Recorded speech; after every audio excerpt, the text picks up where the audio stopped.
જય શ્રી કૃષ્ણ મિત્રો, સ્વાગત છે તમારું મારી યુટ્યુબ ચેનલ શ્રી હરિદર્શનમાં। હું અને મારા કાન્હાજી આપનું હાર્દિક સ્વાગત કરીએ છીએ। મિત્રો, આજે કૃષ્ણ ભગવાનની બાળ લીલામાં આપણે વાત કરીશું કે વૃંદાવનની અંદર ગંગા માતા કેવી રીતે આવ્યા।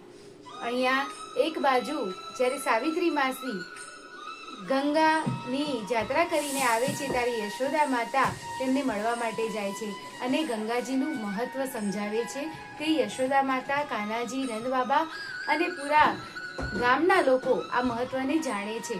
ત્યારે યશોદા માતાને એમ થાય છે કે ગંગા માતા એ એટલી પવિત્ર છે કે એમાં જો મને સ્નાન કરવા મળે તો ખૂબ સારું। આ બાજુ જ્યાં કૃષ્ણ ભગવાને પોતાના બાળ લીલામાં વત્સાસુરનો જ્યારે વધ કરે છે ત્યારે બલરામ કહે છે કે કાન્હા, તે ગૌ હત્યા કરી છે અને ગૌ હત્યા એનો પ્રાયશ્ચિત તું કેવી રીતે કરીશ?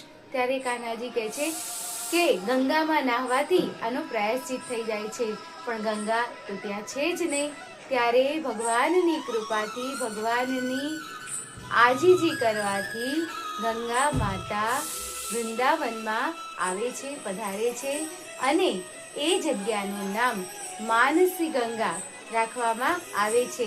અને કૃષ્ણ ભગવાન જ્યારે ગંગા મૈયા પધારે છે ત્યારે એની અંદર સ્નાન કરીને પોતાનું ગૌ હત્યાનું પાપ મિટાવે છે।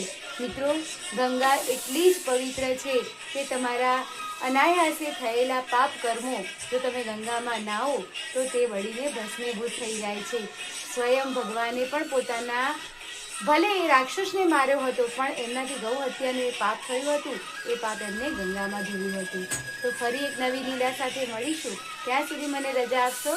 જય શ્રી કૃષ્ણ।